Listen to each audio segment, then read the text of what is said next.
last session of the day. And I think it's actually a fascinating session because we have really quite diverse people on the panel with really, really interesting life experiences. And I would like to kind of make sure that we bring those life experiences out because, you know, we've talked a lot over the day about fairly sort of academic and intellectual frameworks, but we're also deeply human beings that have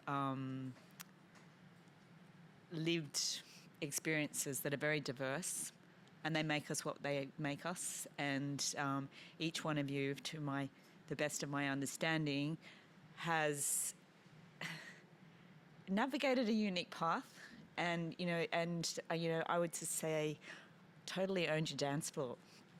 And what can we take away from that? So this is about resisting the obvious, and maybe we each individually have got something that kind of drove us to resist the obvious.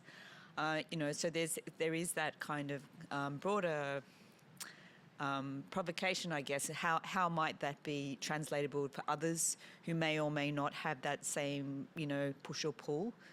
So what is the kind of what can we get from sharing our stories and our ways of working that in some way, shape or form, I guess, can be empowering and give agency to other people to do it in their own ways to some extent, and then also to kind of find those ways to resist the obvious. So that's a kind of big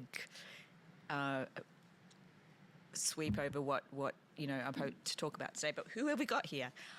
Okay, so we've got Alina and Alina Gozin'a, who's a photographer and an artist and a filmmaker and a creative who works in a really diverse cross-section of contexts, business and strategy, and with all kinds of people, I would say often where the stakes are quite high. So that's the context that you live into, but there is also the journey that brought you there. But I'm just going to introduce everyone really quickly, and then I'm going to bounce it over to you because you are far better at describing who you are and where you came from than me. And then Giorgio, you're a life coach and you work with people in really challenging leadership positions. So where uncertainty and complexity are kind of part of the everyday. And then that piece which is around, what are the narratives that we bring to those situations? How do they kind of cause us to kind of reproduce the same? And how do we move through them? And what happens to us and the people around us, the world around us, when we manage to transform it? And then Amanda, so many kind of amazing different initiatives. You're at Sydney Uni, but you started Get Up and Sydney Alliance. And so both of those are really long-lasting or have, longevity behind, especially Sydney Alliance. Community-led, grassroots, self-organising, new ways forward, very much context-specific, and both, am I right in thinking that they've come from Sydney but actually have sort of spawned internationally now? So, there's. I was also thinking, if that standard line, have you been like when you apply for a job and you go, how many years experience in the room? I was thinking it's like at least 160 years here. Great way of putting it. Yeah.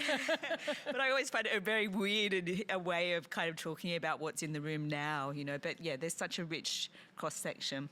So I'm just going to throw it open to whoever feels like they want to jump in and. You go, you're the only boy. Yeah. Do it. Yeah, okay. No pressure as the token male. So, I mean, my work is predominantly around having people, off the back of the last conversation that was being had, that my whole role in people's lives is to have them challenge the assumptions of their view of themselves and their lives. And to me, that's really satisfying because that's where change occurs. And the reason people come to me is because they're trying to create some kind of change in their lives. personally, but it can also be professionally. It can be in their relationships. It can be financially. There's some kind of change that they're trying to create.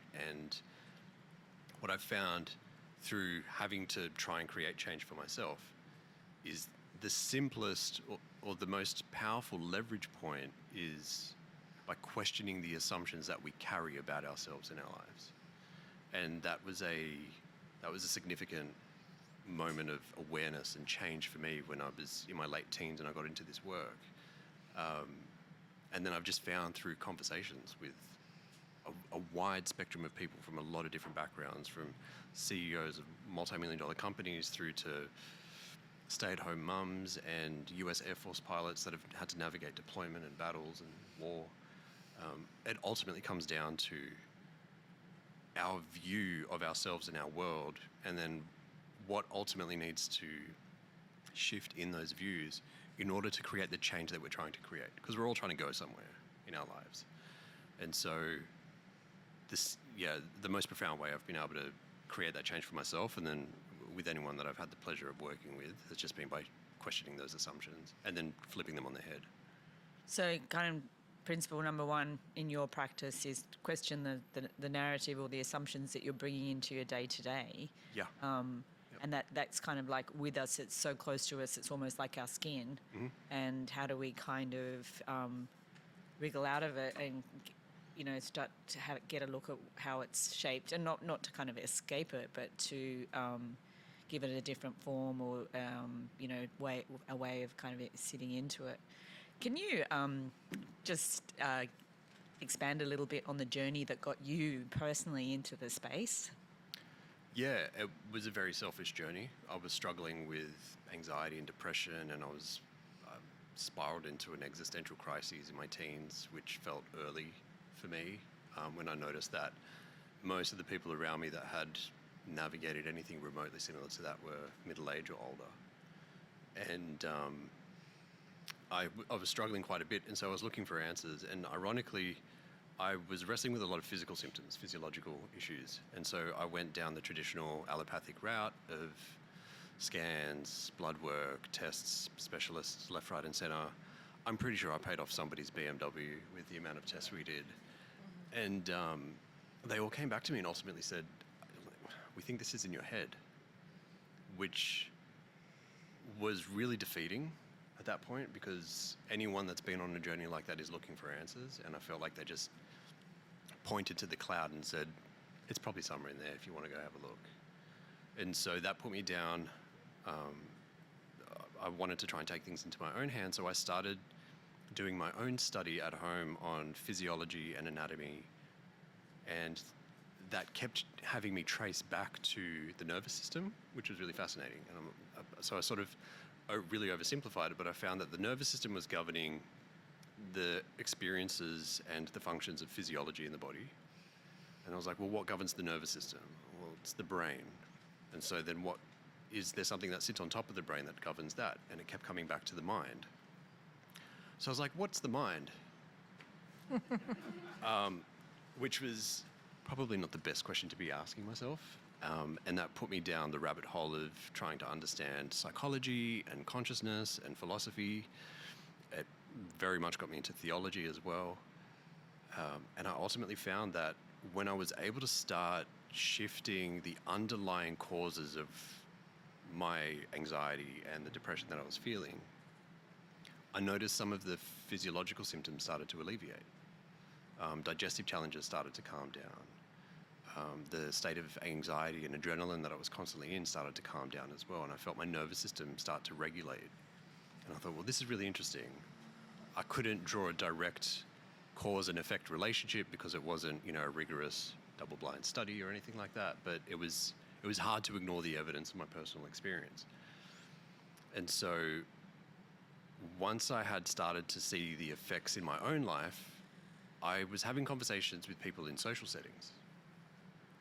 And they were telling me about how they've been wrestling with something that was causing anxiety for them. And I'd give them a reframe or a perspective on anxiety that I had at the time. And within the space of a few minutes, their anxiety was just washing away. And they're like, what did you do? I said, I just said words. What are you talking about? And at the time, my wife, who was my girlfriend at the time and my mother were both like, you need to lean into this and pursue this as a path. And I was like, absolutely effing no. Like, I was the most reluctant about it, and they tried to encourage me more and more, and I was so resistant to it. I had zero interest in pursuing this. But they just kept pointing to the evidence of how much I was helping people in social settings, and they're like, when are you going to stop ignoring that and actually lean into this? What was your boring job? Sorry? Did you say what your boring job? No, just leaning into that. Oh, right. Sorry, I thought you said when pursuing are you going to stop your boring job? Okay. that. No, they said, when are you going to stop ignoring the evidence? Oh, ignoring the evidence. Yeah. Okay, yeah, sorry. And, I've got an aircon that's sort of just hassling my ears a bit. Yeah. Yeah. Okay. And it was. Eventually, I was like, okay, maybe I should do this, and I started charging. I started doing sessions for free for some people, and then I started charging a nominal amount, and then I found it was actually lighting me up. I was looking forward to the days that I had sessions in my calendar, and it just snowballed.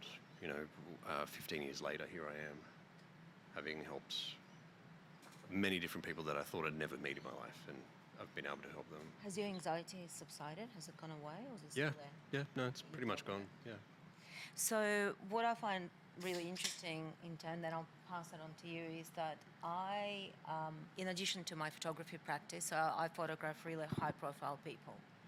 And I do the flip thing, and I did it all through my intuition, is that I would come up with a concept for these people, and I can name drop, like, the founders of Canva or Atlassian or, Andrew Forrest, like the list goes, of Kevin Rudd. And so I would come up with a concept for them.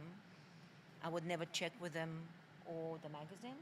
I just would go rogue, I suppose.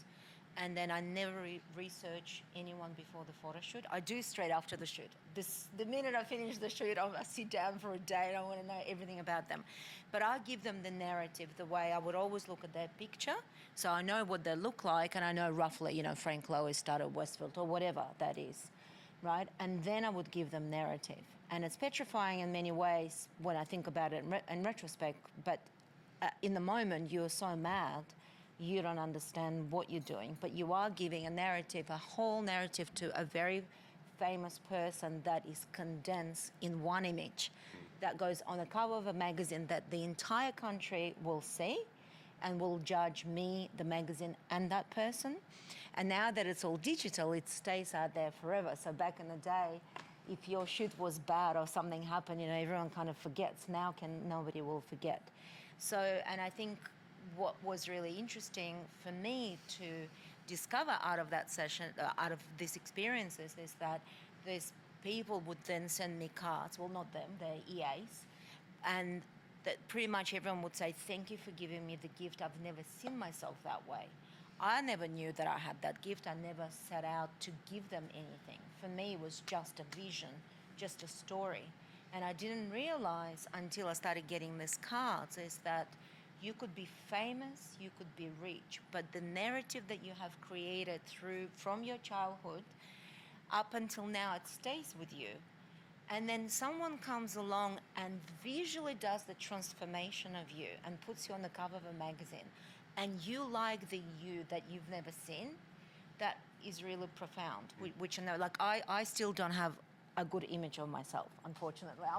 Every year I said, okay, at Christmas I'm going to do amazing photo shoot of myself. I'll get some stylists and hair and makeup. I haven't done. I'm saving up for that day to do that. But yeah, and my session is called The Art of Seeing, because I think it's what you see is to give yourself permission to see yourself in a different light before you can actually see the world in a different light. And then if we talk about what you do in terms of social change and transformation, it starts with you if you see yourself, but you've got to give yourself a permission, or someone needs to give you the permission to see yourself in a different way. So you do it on such a deep level, and I do it on such a superficial level. It's just an image that is really driven by, what they're going to wear and hair and makeup. It's extremely... yeah, but one selfless. other little piece sort of getting behind all that, Alina, I know that we've talked about how, you came to Australia, I think, you were like 12, 14? 14, yeah. You didn't speak English. Yeah. And your way of navigating the world was to read it, like almost like an ethnographer. Like what the world is speaking to you in narratives, with furniture, clothes, proportions, social codes of exchange. So you're absorbing all this because you actually can't speak and understand what the words are. So I feel like there's that process that you kind of actually protect for yourself has kind of in some way been born out of that I don't know, is it survival, is it adaptation, is it your unique traits, but whatever it was that was unique to your life, you've embraced it and it's become part of this strength that you've ended up being able to really kind of cultivate. And yeah, I mean, I'm telling your story there, but you do want to add to any of that? Well, I'll add to that. What we're doing is not necessarily dissimilar. We're just using different paths to achieve something similar. Because a lot of the work that I'm doing, it's conversational in nature in terms of the method that I use, but I'm essentially holding up a mirror to the people and saying, how about we question these narratives? The mirror you're holding up is the photo that you're taking of them. Yeah, and it's instant. So they're two very different approaches. And yours is, I'm sure, is much more long-lived, whereas mine is a quick burst of, oh my God, I never thought I would look this way. Yeah. And I think it was particular for me, what was really interesting, I lived in New York for a long time and came back here and I was commissioned to photograph business women. And for me, it was really important. I was like, where's the hair and the stylist? And they're like, oh, no, we don't do that for business magazines. It's like, why?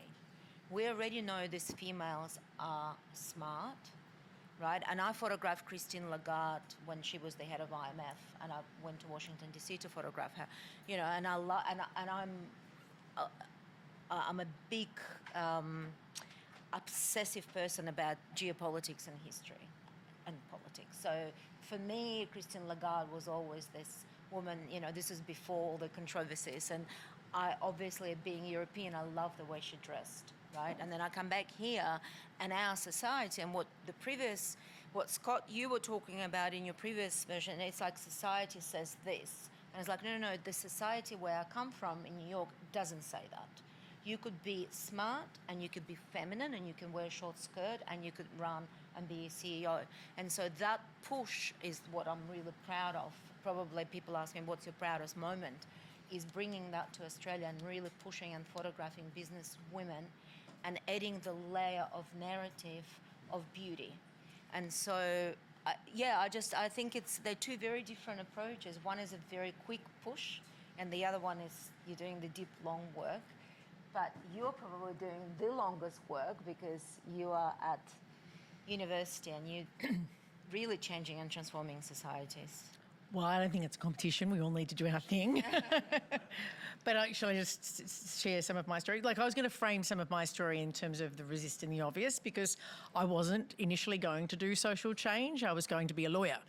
And I, through school, I thought that's what you did if you were smart. And I used to watch, I feel like it really dates me to say that I used to watch Rumpole of the Bailey with my parents, and people go, what's that? And it's like, oh, it's like Suits, but really, really not sexy. So, but, it's a show about a lawyer advocating for justice. And I thought, I'll do that. I believe in justice. I'll go and advocate for justice. And then I went to law. Did law at UTS, and I got a job for a lawyer who did very little advocating for justice and did a lot of taking on way too many cases and having me do way too much prep for him to go to court.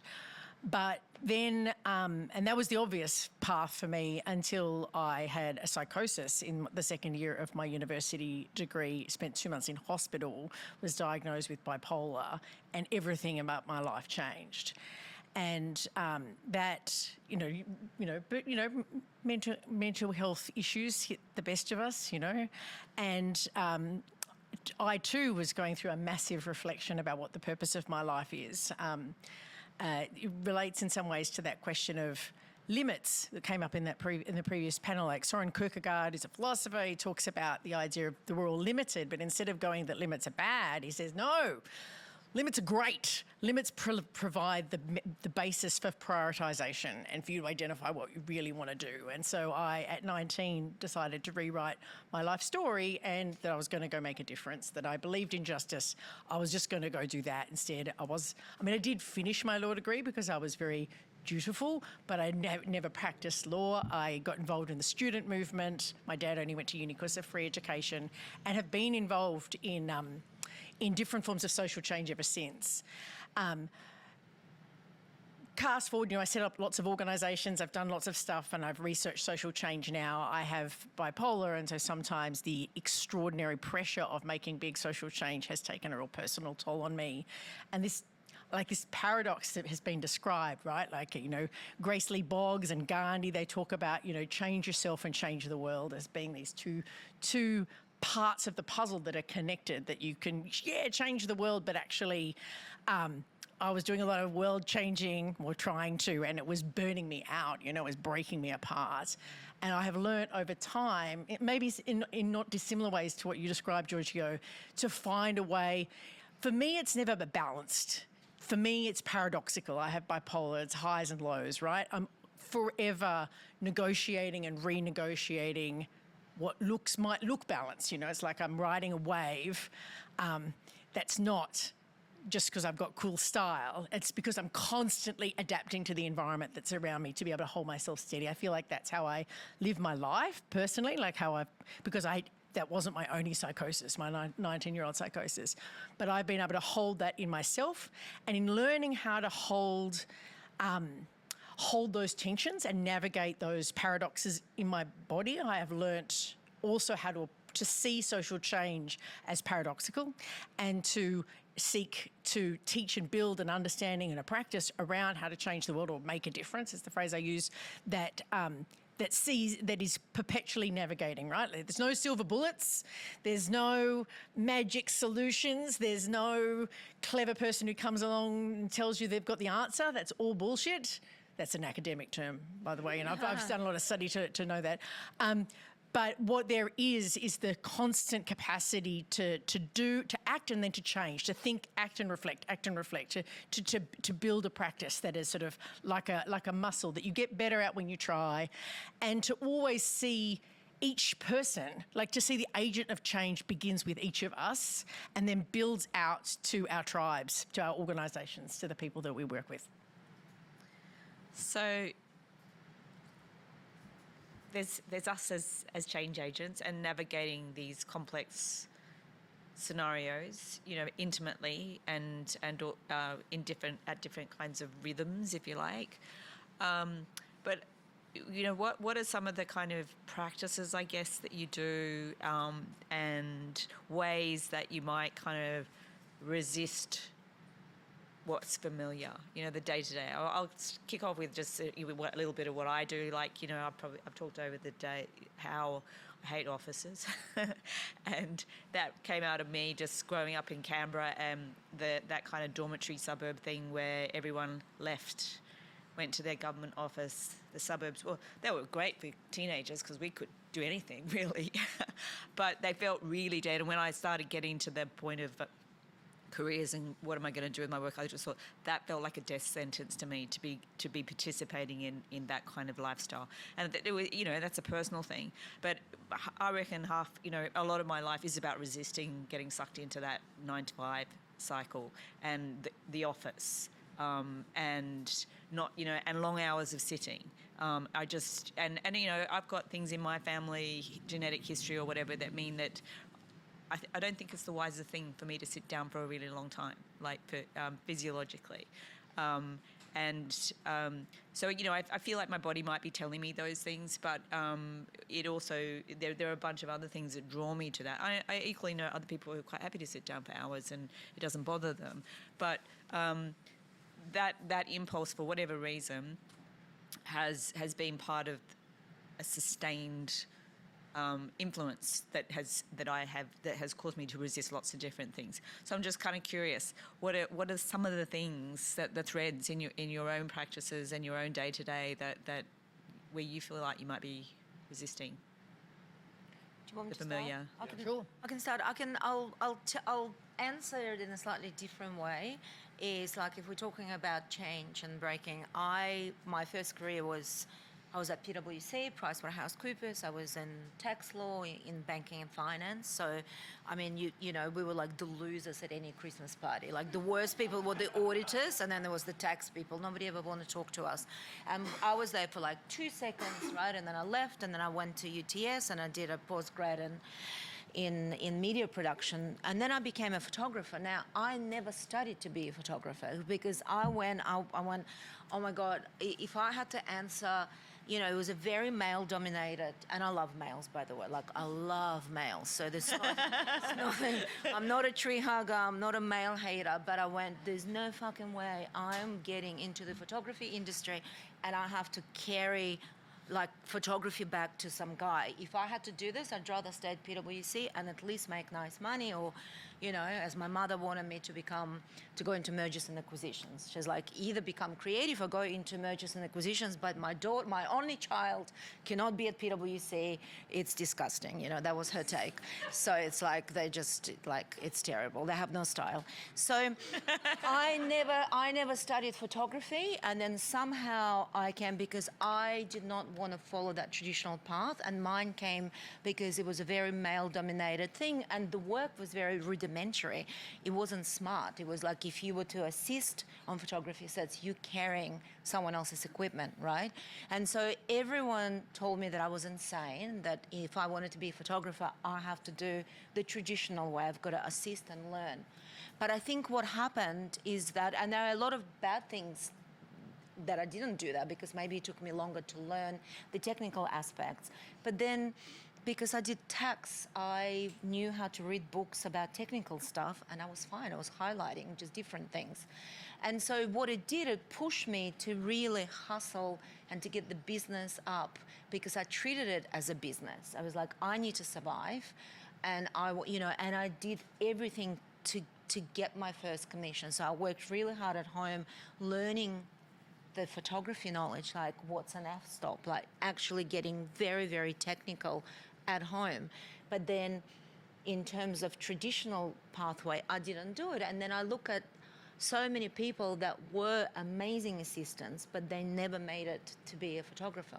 So I hope that answers the question in terms of like taking the untraditional path to a practice. So I might jump in if that's okay. Yeah. So like I look at my practice and I reckon there's some things that are similar. Like I'm going to say I have two things, practices you can do at home if you want to do this. One is listen to the world, and the second is listen to yourself and know yourself, right? But let's start with the knowing yourself, right? So in my organisational, like in all the work that I've done, not dissimilar to you, like obviously we're working in different practices, but really having a sort of audit sounds like the wrong word, but maybe because you're in tax, I'm thinking of the word audit, but like really being clear about what your strengths and gifts are and being able to see and appreciate them, I think is part of being able to have the strength to resist like there's a creed that the world tells you about what you should do, but if you can really see what your strengths are, they can challenge that. And I think that in my own experience of, you know, like I had my whole bloody world fall apart when I was 19. It fell apart again when I was 38. I had to completely reimagine my career. That's what brought me to the university. Two really big crises. But in each of them, I in the first one, I was like, I believe in justice. I should act for justice rather than just talk about it with my grandma. You know what I mean? Like, so one of them was actually sort of calling me to something that was always sort of nagging at me in my subconscious that I really should do more. The moment allowed me to bring that to the fore. At the university, I've been able to do all this community-led co-design research in ways that are so different from how academics would do it, because I've done all this stuff in community. Actually, my experience in community is an enormous strength at the university, but it took me a while to sort of like own it, because in that system, bookishness wins as opposed to necessarily these kinds of skills. But because I was able to build the story from my own strengths, it mattered. But the other thing that is important, I think, is also listen to the world. Like, we don't have all the answers. I set up Get Up with two other beautiful people, and millions of people have been part of it. Like, I'm not claiming credit for the whole thing, but me and two other people set it up, raised all the initial money and ran the board for many years. And that wasn't a brand new idea. We were reproducing Move On in the United States, or that idea's in lots of places. You don't have to come up with everything yourself. Like, actually, what was clever about that idea wasn't the idea, it was adapting it to this context, because we ran it completely differently to how organisations like it exist overseas. Same with community organising. I didn't invent community organising. That was done a long time ago in a different place. But we really learnt how to adapt it and reinvent it and change it and make it work here. And so, like, I think it's that sort of look at the world and get your ideas from there, and also look at yourself to really examine what you want. That space for self-reflection, I think, is a really important part of it too. Yeah, I agree. And off the back of what Amanda shared, there's a lot of similarity in my work, in what I do. As I started working on myself, I found that the more I was working through the various wounds and pain points that I was wrestling with, it helped me understand the world around me with a greater sense of depth. So I could see other people's wounds and other people's struggles without them necessarily directly telling me what they are or knowing what they are themselves, because I was digging through my own stuff. But then whenever I tried to study other people around me, I found that it helped me understand myself more. And so I worked out really quickly that when I study the world, I learn about myself, and when I study myself, I learn about the world. And so whenever I notice discomfort showing up for me as a practice, instead of resisting the discomfort, I know that the discomfort, which is typically emotional, is just trying to highlight to me that I have a story, I have a narrative that's coming up, that's bumping up against what I'm experiencing in life, and that's an opportunity for me to work out what is that assumption. Like, for example, disappointment for me is not a problem. I've had people around me, this is a bit of a hot take, but I have people around me who experience disappointment. They might experience disappointment with someone in their lives, and they're like, I need to tell that person they've disappointed me. That's not my first move. My first move is, why am I feeling disappointed in the first place? Yeah. Because I had an expectation that they would be someone they're not being right now. Yeah. It's not a them problem, it's a me problem. So I'm more interested in being introspective and working through what my expectation was, because the moment I work through it and I release myself of it, the conversation dissolves. It doesn't need to happen, because I can see them for who they're being. I no longer have a judgment of them, and I've managed to work through another narrative I didn't realize I was carrying. So I see any discomfort that shows up in me, rather than it being as a problem, I see it as an opportunity to learn something new about myself, which then it just deepens my ability to help the people that are looking for help. Yeah, so that, I guess again it goes back to that idea of what's familiar and how do we respond to what might be familiar or might be the kind of railway tracks, and cultivating new ones for our own sense. And then when you were talking about that, I was thinking, okay, so the kind of resonance of that is also when you change your own charge, then you change the space around you, and people feel that very, very quickly. And then there's a more porous, open space for other people to enter in, and they might not even be consciously aware of whatever it is, but it's just safer, it's calmer, and the judgment isn't as high level. And it really, what you've just described really plays that sort of psychological capacity or emotional capacity plays out in organisations all the time. Like, I think of it around identity politics and calling out and conflict and disagreement, right?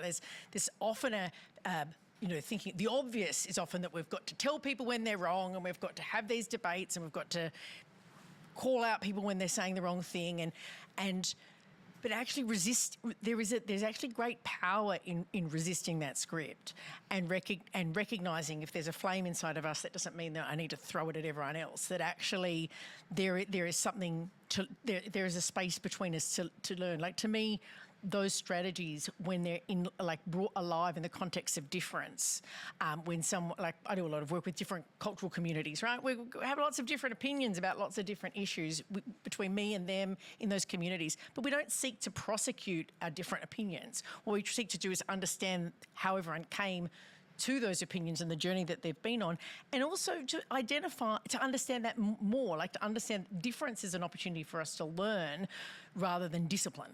And I think that that's a sort of a maturity of how we work together, that if we could build more of that muscle, then I think that our organisations would be stronger and more resilient and be more learning organisations rather than sort of fragile, rigid relationships that easily break apart. Yeah, so sometimes I often think that's sort of where we've looked at a lot of what's wrong with the world and how we can change and all that kind of stuff. But, I also kind of like the lens of that, maybe we're just like this big human organism that's kind of growing and moving through phases, and this level of awareness and how we hold space for each other and recalibrate and, not hang on to ideas in a certain way, but so maybe there's a sort of, I don't know, an evolution or a shift that we're going through, and who knows what we're going to become. Like I'm big, like, and I will stop in a sec. Like I've just, and this is now embarrassing. I feel bad for the video. Like I've just a book I've got coming out in 3 months that's on this question of how we take this thinking differently about making a difference. Right, the script about how you make a difference is you have big, massive protest or agitation in the streets and everyone's raucous. It's not working. It doesn't work. I mean, it hasn't worked for a long time. It was part of the war in Iraq protests, the one before Iran, that one, 20 years ago. Biggest protest movement in human history was that 15 million people around the world, and it didn't work. We need a different way to think about how we're going to work with each other that actually, I think, involves more of the skills that you're describing, a lot of these soft skills of how we actually build relationships and learning between each other than performative. I mean, there is a need to take big action with lots of people at times, but there's so much more that's required for us to change the world, and actually making a difference. When we're making a difference, some of the biggest difference that has made us to us in the process, and to not discount that as really important too, that if we are changed and we grow in the process of trying to make the world a better place, then that's a huge win that we shouldn't discount. Makes me think of, I haven't done any sort of large-scale projects in the same vein as yours, but I've done lots of little things, and it's always usually spurred by something that I really care about and think, okay, I can't just sit down here and do nothing. And one of them was when Sydney Uni wanted to shut the art schools. I remember. And, it was at a time when the government was pulling back funding across the arts sector. So in the art world at that time, it felt pretty acute that we in Sydney were going to go from 3 art schools, all offering different things to different people, to one. And there was a real sense of urgency that this can't happen. And anyway, we started off with the pots and pans and the banners, and and there was this sense that we were doing things in the same way. And it was almost like they had anticipated it. It was like, they'll do that, they'll be quiet, and we were actually in Anthony Albanese. The school was in Anthony Albanese's electoral precinct. He wasn't the premier at the time, but anyway, we ended up kind of going and talking to him about it, and he cares about the arts and music, and he said, look, you just need to do something really different. And we had this very, it goes back to at least what I kind of associate with your process, Alina, that there's the work, and then it's seeing the moments in time and going, okay, we've got people here, we've got an idea, what is it? And then we've got to move. Anyway, we were at an art exhibition, we were like, we've got to do something, and we were going to make a video. And then someone said, I work at the Art Gallery of New South Wales. Next week is the biggest media day for the art world, Archibald Prize. Do something really different, and your message is going to travel. So we mobilised, and the whole of this Sydney College of the Arts community. So this is like people who'd been there since the 70s. We pulled all these people came out of the woodwork, and we collaborated. We came up with an image, the red cape, which is sort of goes back to the French Revolution and nursing, and had lots of these sort of symbolic associations. And we went, let's make our image that travels, that says everything. And we're going to do it really calmly. We're going to do it really poised. We're not going to say anything. We're just going to say SOS SCA, and we're going to clap in Morse code SOS SCA every now and then. And we're going to stand on the steps as this one kind of red cape image.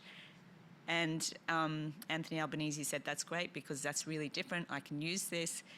He used his media on the day. We had, there's lots of media there. We created a beautiful image, I think.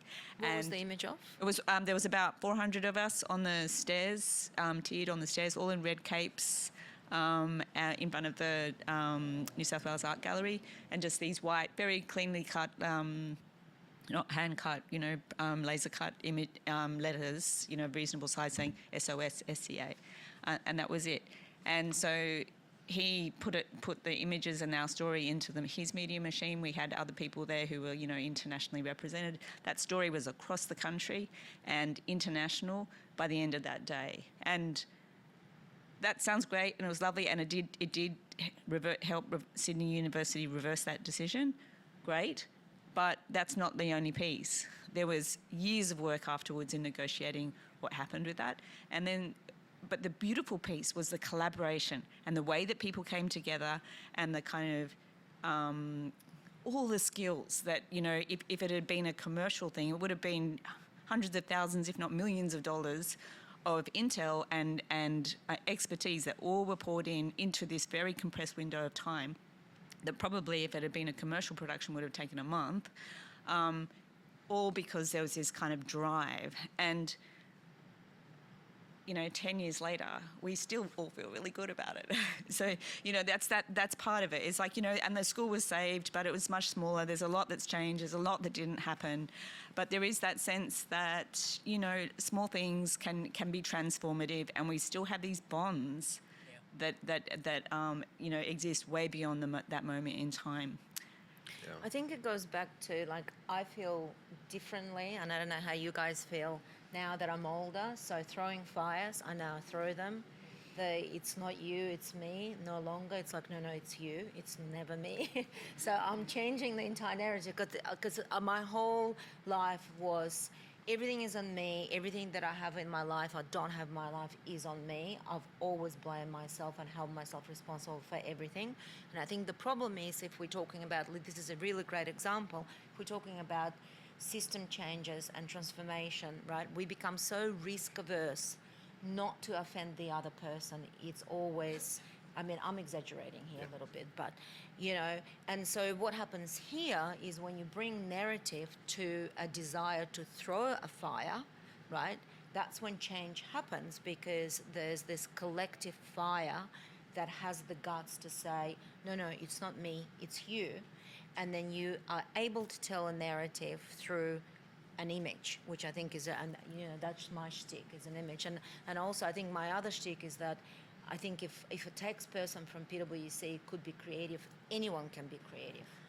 Anyone, right? And I'm self-taught. So that means that we all possess the power to tell a story and to shift a story. And I think that to be risk averse is a massive problem for all of us, particularly now because of the cancel culture. And I miss the days like that. I miss the days when you can throw the fire back at someone. And I think maybe that is a really important change that we need to implement. And I think with my own practice, for example, because I never knew the way things were done on sets, I just made it up along the way.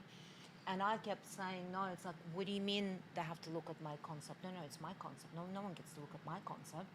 I didn't realize how inappropriate that was. And so all these big people would come in and they're like, they would come in with an entourage always. There's a EA to EA, and, there's 5 EAs and 5 comms people, and they all surround you and they're all like this, and I'm tiny. And basically you're going to take the worst image of their boss and they're all going to get fired. So I've learned very quickly, I ain't telling anyone my concept until the second that I'm shooting, which is, was kind of unusual in a way. But that's only because I had no idea what I was doing, because I was never brought up in the system. So I think there's something to be said, is that we are now in this environment where we just so want to be politically correct. And I'm so happy to be older, because I'm now bringing back the fire for the first time this year. You're not in my line of fire. So can I just, I think that's great that that's your journey, right? I'm not here to criticise. I actually just think that there's not one rule. Yep. I think that sometimes there's a moment to hit someone on the head with your truth, and sometimes there's not.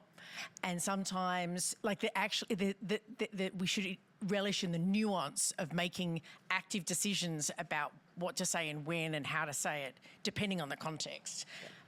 Because I think there is a time. If someone starts waxing lyrical about people start waxing lyrical about how political leaders are insane, it really gets my goat. Because why don't we just talk about their behaviour? Why do we have to characterise bad people as having a mental illness? It really shits me. But so many people do it. If I was yelling at everyone who did that, I would only be yelling at people. I have chosen not to have that fight every single time. But I do sometimes, right? And I will choose when to pick that battle. If someone's incredibly terrible about autism or women or whatever, or Islam, there are issues where I will get stuck in or not get stuck in. But to me, there can't be a rule because life is paradoxical. It's always going to be uncertain. I think it's a mistake to always hold back. I work with the Muslim Women's Association, who have taken on a much stronger stance about being political post-Gaza, who have felt like you couldn't speak out about the Islamophobia in daily life and now do far more. They've decided to step up, not in dissimilar ways to what you are speaking, but they'll still be discerning about if and when and how. So we need to stand up, but standing up, being right, is not the same as being powerful. And so we need to also, if we're going to stand up, we need to do it with a bit of muscle, or otherwise being right will be an opportunity for someone else with more power to punch us in the face. Yeah, and I think that authority comes, I'm talking about just my world, that authority comes, I think, with age. And by that, what I mean is that I've gained confidence through experience, because you know yourself better, you understand the world better. And so to be able to stand up to whatever that is, whether it's your vision that you're fighting for, or the narrative that you want to say, whatever that is, that took a really long time to get here. And I think, at the moment where we're all just trying to be so nice, I think we forgot it's very hard. Everyone, I feel, is very risk averse. And so that question of how do we change systems or be different or break things, I think right now is so much harder because social media, all eyes on it. This is being recorded. Somebody can... No, it goes back to the principle of like the inner work, and where if something's charging you up, what is that? Why is that? And how can we dissipate that? How do and if you I always think about this because I literally had when I was a child I lived in Zimbabwe, and Robert Mugabe's army used to park down the end of my road, and then there was a curfew at the end of the day, and we would hear the machine guns in the homelands, 20 kilometres away. So these feelings of people who are doing quite bad things, cruel things, were very close. And I would ask myself, what would I do if I was, in conversation with that one of those army people, and how do we face off even those people that seem to be our most extreme enemies, let alone people who are just sort of kind of annoying or aren't doing what we want, and I feel like in the zeitgeist right now that becomes even more important, that we have these sort of diverse ways of responding. And I think that's the other thing that's coming through. This has come up a lot today, but it's like every situation is different. Every situation kind of needs a different response. Sometimes you've just got to respond in the moment with what's there, and a lot of your photography does do that, Alina. And then there are other moments where we have to respond in a different way. It's a collective thing. So I guess I'd just like to sort of say, what are some of the small things that you do that help you to kind of retain your own creative life, and to maybe, to preserve your vessel, if you like, and your practice, because I'm assuming they're all different. Yeah. Do you mind if I just speak to the previous point? Because I think it's a fascinating subject of dealing with conflict and having these kinds of conversations. what I learned, interestingly, from Socrates, not directly, I missed him by a few years. Took a while. Yeah. As a teenager, it was actually the result of conversations we'd have at the dining room table. Now, my family's background is European. We argue, we debate. It gets really fucking fiery. And I didn't know how to navigate that as a teenager because I felt like if there were words that were going to come out of your mouth that had some kind of positionality to it, you had to be willing to defend the words that came out of your mouth. Otherwise, don't bother saying it. And it felt like it was really difficult to have somebody take you seriously when you, especially, this is not an unfamiliar environment for me. I've got 2 older sisters and my mother. Dad wasn't really present, so the kind of joke in my household is that I was raised by wolves because I was just surrounded by women who were all very strong and independent. So, Lucky It you. made you very good pastor. yes, actually, yes. And so having these kinds of conversations where I wanted to be taken seriously as the youngest and the boy who didn't understand the other perspectives was really quite difficult. But I genuinely felt like I had something to contribute to the conversation. And so the thing I got from Socrates was, through reading the work that Plato wrote about him, was about not trying to immediately change somebody's perspective. Because you can't have anybody do anything unless there's willingness to do so. Like, that's behind all action, whether it's collective society, whether it's an organization or an individual. Nothing happens without willingness. So much so that in every single session that I have with a client, I'll be talking to them for an hour and a half, and I'm testing for willingness very subtly in our conversation at least 15 times in 90 minutes. Because I need to make sure that they're sending me signals of willingness so I can actually help create shifts in their perspective. And so I worked out that at a young age, thankfully, my job when I was getting into these conversations with my family was not to change their perspective, but to plant a seed, to have a follow-up conversation the following week that had given the opportunity for the seed that I had planted to germinate a little bit. And so I found that to be really effective, rather than trying to, sort of punch my idea into their brain. I was like, what if I just leave this here as an idea? There's some degree of logic to it. Maybe I haven't fully baked out this thought and this concept, but I know there's something here. I'm just going to leave it here and see what happens. And inevitably, they started to come around to some of the perspectives that I had, not by force or by throwing fire, because their catapults of fireballs were much larger than mine. I was never going to be able to win that battle. And so I found that to be quite an effective approach. And ultimately also discovered that there's 2 primary motivators for everybody, which is the avoidance of pain and the pursuit of pleasure. And so when I discovered those 2 fundamental aspects of having somebody try and create change or change their perspective or change their narrative, I felt empowered because I started to see the inner workings of my own self, of what was motivating my behavior and my decisions and my thought process, but then also what motivates other people. And that helped shift my whole dynamic with the way I navigate different conversations and different versions of conflict. I think a genuine feeling of empathy is really important. And I think that empathy in our society is reserved for people that practice creativity, right? We have a lot of empathy because we practice creativity. Now, in the corporate world, and I talk a lot about corporate world because I now do a lot of work with the corporate world in terms of keynotes and training sessions, and I love that world. I do, and people always very surprised because it's filled with incredibly smart people. And I think that we are so privileged as creative people to have that access to creativity that at the end of the day, in the earlier sessions with Scott, we were talking about you were talking about the right and left brain hemisphere, right? And so when you have that empathy, like if we're talking about this, taking all the jokes aside, when you are able to practice things in your life that are conducive to empathy, such as creativity, for example, inevitably conflict is much easier to resolve.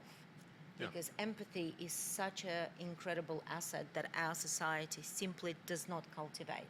And I've done this experiment, right, where I go into the city. I went for 2 months, And I pretended that I had a job, corporate job, and I sat in a very beautiful office at Martin Place. And I went every single day, and I was there at 8:30 in the morning.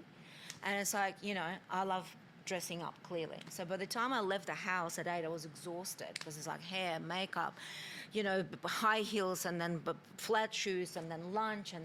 And so my empathy went out the window. Like when the girlfriend would text me and goes, oh, my husband didn't said this. I'm like, I don't care. Whereas a week before, I would sit there and I would analyze, why did he say that, and why there was an exclamation mark, an emoji, you know. And so two things that happened from that structure is that I saw a ceiling, a physical ceiling every day. And so what happened from that physical environment is that my empathy went out the window and my creativity went out the window after 2 months, right? I had none of that. On the flip side, I became very accountable. I like that. I've never been, I'm rogue. Like my profession, it's whatever hours of the day. And so I found that really interesting, is that constraints, if we do want to change the way we work, I think, is that changing the physical environment is really important.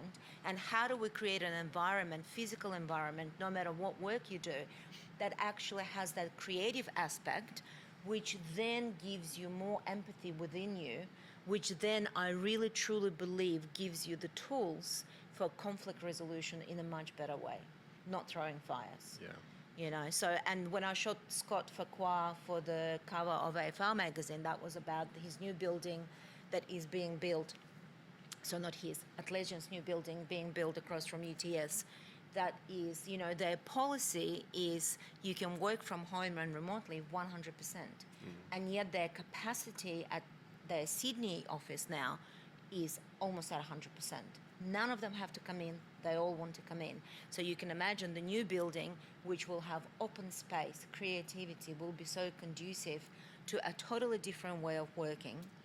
I think there's a deeper layer to the creative people being able to experience empathy so easily, which is that creative people tend to be most willing to experience feelings. And you can't empathize with somebody unless you're willing to explore a feeling within you. The most, forgive me if I'm insulting anyone in the room, but the most analytical types who disconnect from their feeling experience of the world and their internal world are the ones that struggle the most with empathy.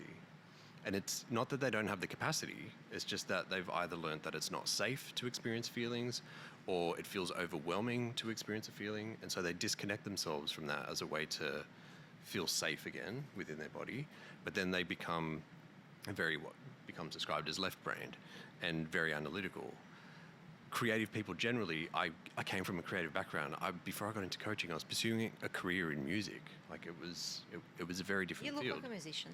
Thank you. I'll take that as a compliment. It is. I agree, actually, yeah. Oh, thanks. Maybe I should go back to it. And it's the tattoos as well. Yeah, totally. maybe. Where's the guitar? It's Yeah. there. We both worked in film, so we always like, finding the characters. Yeah, there you go, exactly. And so my capacity for feeling was already there, and it was kind of overwhelming, which is why I struggled so much with anxiety and depression and things like that. But then once I navigated the underlying mechanisms of why I was experiencing those emotions, it helped me find my way through it, map the territory, the internal territory, and it just helped deepen my ability to empathize with other people. I think that's ultimately what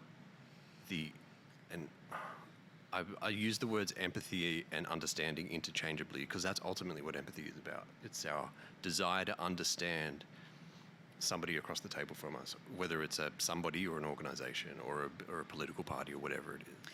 Well, can I just throw something in on this, which is just, I tend to agree, right? This sort of creative practice is conducive to empathy, but I am not also going to just say that all creative people are super nice and empathetic, because I don't think that's true. I think that there are, although some of them are, and some of them are. I'm married to one who's very creative and mostly empathetic, you know.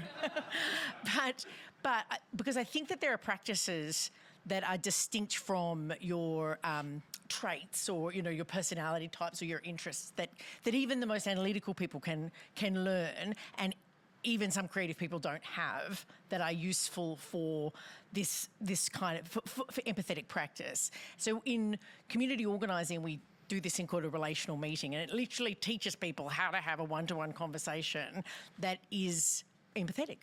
And it fits into some of the conversation earlier on, because it's saying, what about if we had a conversation that wasn't about getting someone to do something for you or being made to do something for them, a transactional conversation? What happens if the purpose of the conversation was to explore whether you want to build a relationship and later eventually take action together, but with no time frame on the rush to action? Not dissimilar to the kind of testing piece that you're doing in your coaching sessions.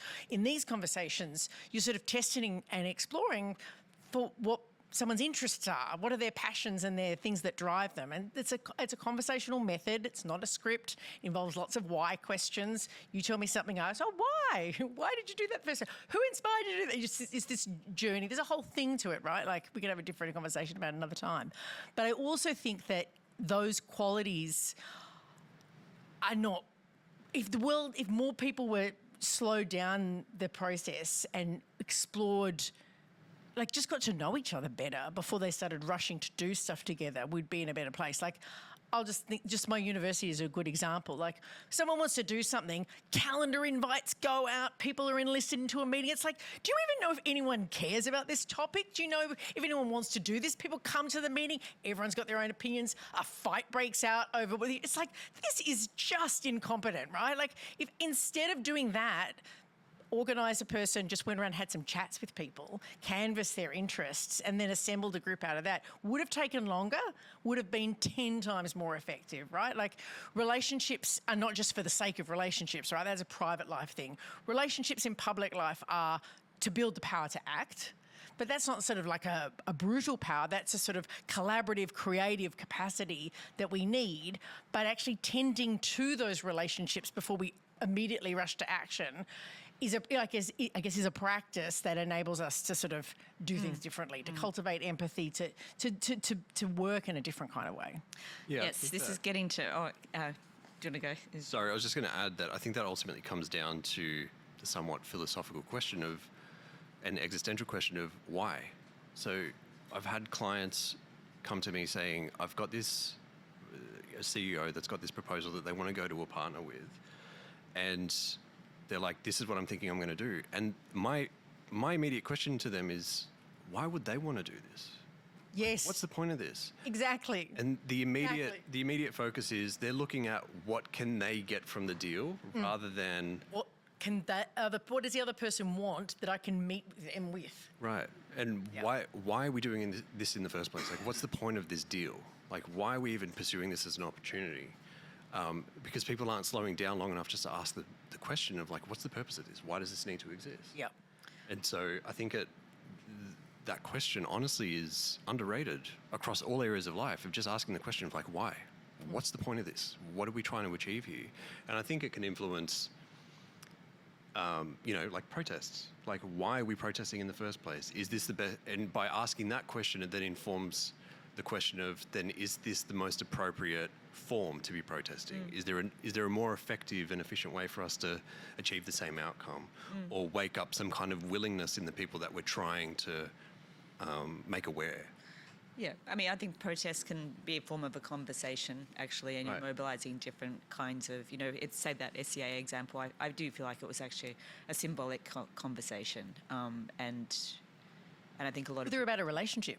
Yeah. Protest action, it's about a relationship, relating to decision makers, relating to the participants. And exerting agency and, doing it, mobilising the resources you have. But I just want to step back a second to at the moment, I feel like empathy is this beautiful quality that kind of goes, that we're sort of peddling out as if there's no kind of downside to it. And you kind of indicated that, yes, there are. And so I think empathy is something that some of us are good at and some of us could cultivate. I've seen empathy being used as a weapon. I've seen it especially with people who are not very well practiced, and especially if they're insecure, and so it becomes used to mobilise a single person's agenda. And I've seen people are really destabilised because they don't even have words for what's happened. And so, I feel like it's really important to develop our empathetic skills. And when I think about empathy, I feel like a lot of empathy is about nonverbal communication. And, you know, a lot of communication, more than half of our communication is nonverbal. It's not in words. It's in our tone of voice. It's in our gestures. It's even just in these intangible exchanges of eye contact or not eye contact or whatever fits in the moment. And that goes back to these ways of being, which I started off with today, these practices that we can cultivate. And one of my all-time favourite quotes is Angela Mayo, and she says, you know, I may not remember what you said, I may not remember what you did, but I will remember how you made me feel. And I really do. That really stands true for me. And, you know, so that's a resonance but what, you know, so what practices can we do to cultivate that level of awareness? So for a long time I worked in disabilities with people who had a real range of communication skills. Even as an artist, I feel like a lot of my practices are about reading the nonverbal room. And, you know, actors use that as their body as a vessel. Designers use materials and shapes and forms and symbols. People who are communicators are not just saying words, it's their gestures, their postures. So this whole raft of nonverbal signals and exchanges that are happening that happen in, I think, slow time. It takes time to kind of become attuned to that. And to go back to the kind of meeting thing as an example, you know, I feel like we just default to these very kind of verbally oriented media for exchanging and being. And, you know, I felt like when COVID finished, I was being radical because I was asking people for walking meetings. You know, and then we're moving and we're outside, and I sometimes do them at the gym, you know. I've had people just laughing like they've seen the craziest thing in the world. I'm like, why should I not be doing something? And then, you know, I often think about, you know, sometimes I'll walk past someone, I'm like, here's the email. I'm having a conversation with you. We just need to exchange this one piece of information. I don't have to have a meeting. I don't have to call us all to sit down. So where are those like small moments of resistance where we're just reading the room differently? And I think back to filmmaking because it's one of my most, you know, like for me, it was a joy to work in films. It was collaborative. There were so many different kinds of expertise. It came together. There was pulses. There was a lot of resources, you know, at stake usually. But the way that we worked was in this, you know, very rarely did we have meetings. Like there was schedules and things to do. But, you know, if you were a designer, you might be working, making something. Someone would wander in. So many different kinds of expertise. I was just looking up something on the website, and all of a sudden I'm live streaming the live stream. I'm sorry. That was awesome. Some weird. Your double sounds great.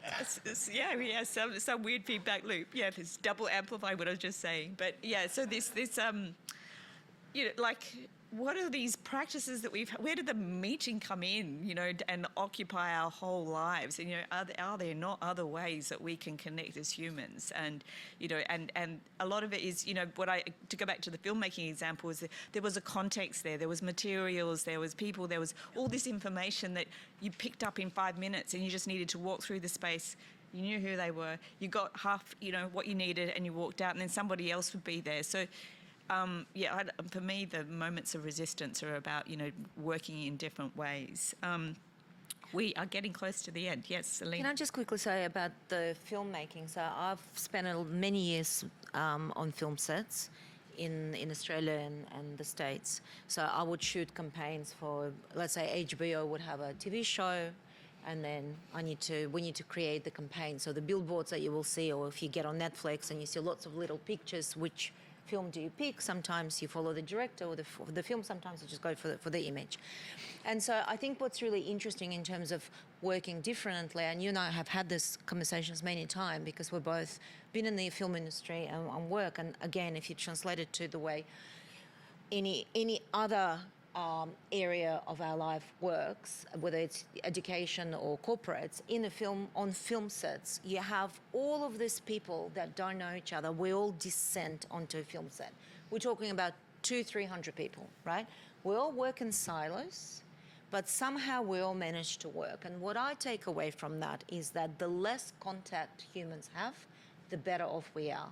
Because what's absolutely amazing is that we've made all these friends. I've had all these friends around the world, and we're all like this, but we've never had a real friendship. So when COVID happened, we all came back, and so everyone from LA, New York, London, Paris was suddenly in Australia, and we had to get to know each other.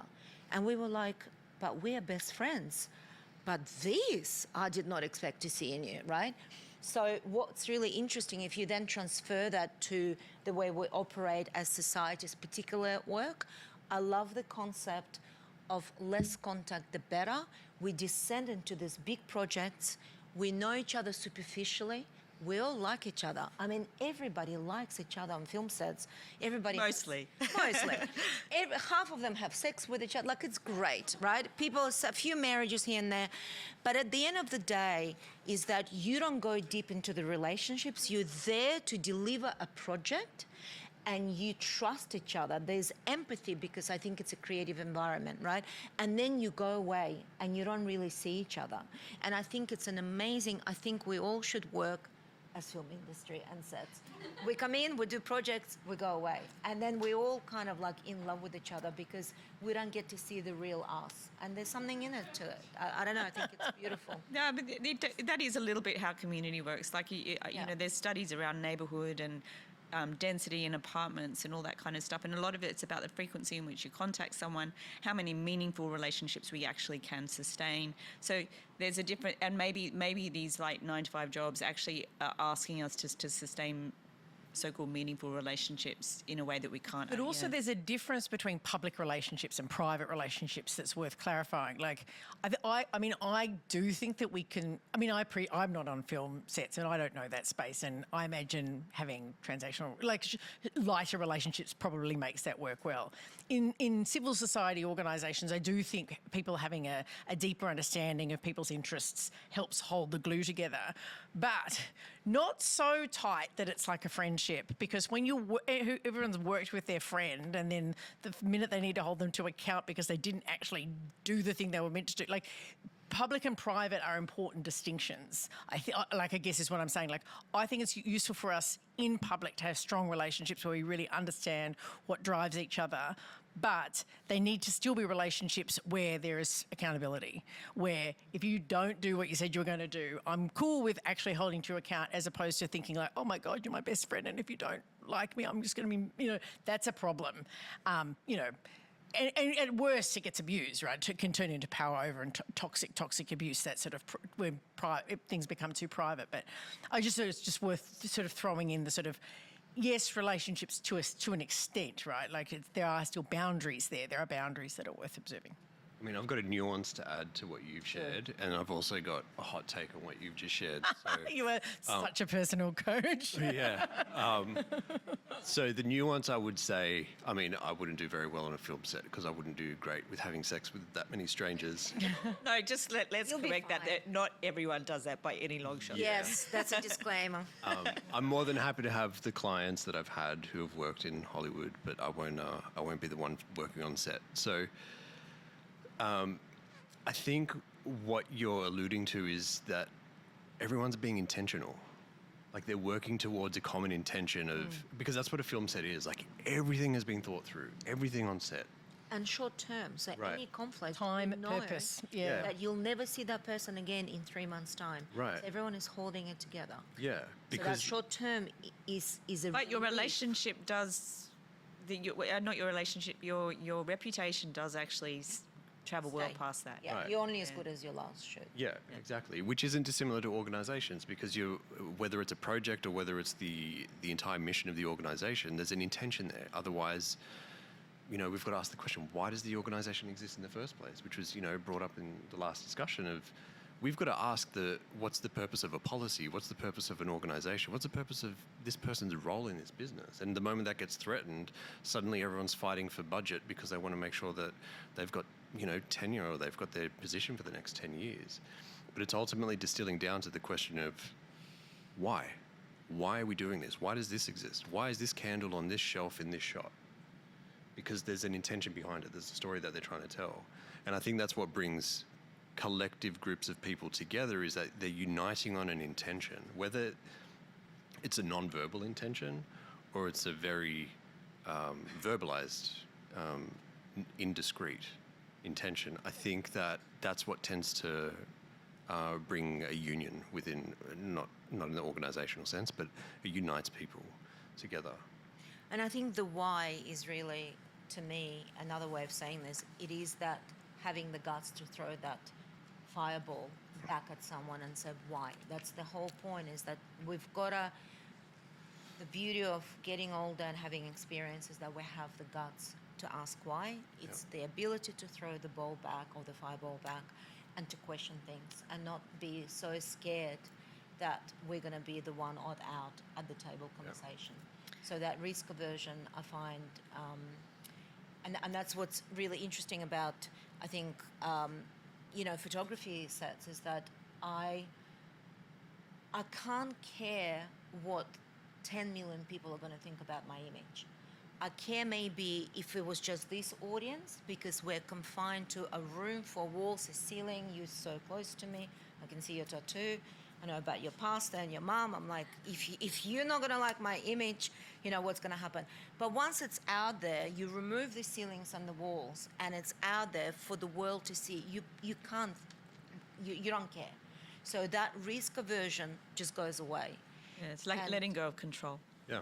Yeah, it's bigger. That's it. You can't control. Yeah, exactly. Yeah. You can't control it. So we're at the end of our session, and I can feel that this could go on, but I'm going to do something slightly unconventional. So what helps you to stay open to seeing differently? And I want to ask you this by asking you, is there a song that you would listen to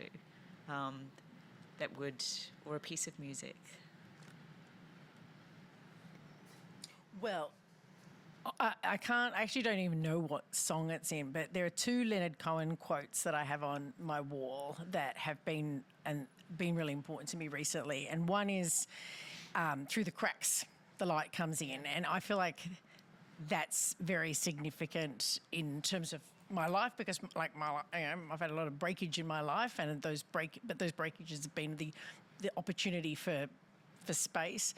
And similarly, he has I think it's in Anthem, he sings, if there's a creative, if there's a pain you can't get rid of, make it your creative offering. And I feel like that I do that. I've tried to do that too. I've had some pain, and rather than run away from it, I've tried to sit with it and learn from it, and it has become a strength. Beautiful. I'm running through like 50 different tracks and I'm having a really hard time picking one. I could go 2 angles with it. There's a hip hop angle, and then there's a film score angle that I have. The film score that comes to mind is from the movie Interstellar, and Hans Zimmer wrote the music to that film. And the film is remarkable. I can't speak highly enough of it. And the score itself is just as much a treasure. The reason why I resonate so much with a part of the story is because of the assumptions of the narrative that's being challenged at different points throughout the entire film. Of Matthew McConaughey's role. Is he actually doing something bad? Is he truly abandoning his daughter? Because it's ultimately about a father-daughter relationship. Is these intergalactic beings actually beings? But it turns out, spoiler alert, it's Matthew McConaughey. And so the music for me just reminds me of the assumptions that we make about what we think something is going into a journey, but then eventually at some point we reflect back with hindsight and discover that it was so different to what we thought with our assumptions. And within the space of, hearing the first 3 seconds of that piece, it immediately reminds me of don't make assumptions, dude. Stop being a little kid. I'll probably go with that. Beautiful, yeah. I love two different genres, and I listen to them to these two different genres every day. So rap is big for me. Tupac and Biggie Smalls is like Classic. Big Popper and Hypnotize on the loop, and then I immediately, either before or after, I have to do classical music or opera. So Rachmaninoff obviously is the one. Very sad, but grounds you, and that's what I listen to every day. Same thing. It's terrible. I have not expanded into any other genre. It's Less is more. sad. Less is more. On that note, thank you for sticking around, the audience. Yeah. Yeah, I know we're five minutes, but I'm going to finish with God is a DJ. I love dancing. I love EDM, and I feel like it's modern opera, collective opera. I'm sure you've all got your music and your creative practices. Long may they keep growing. Thanks for having us.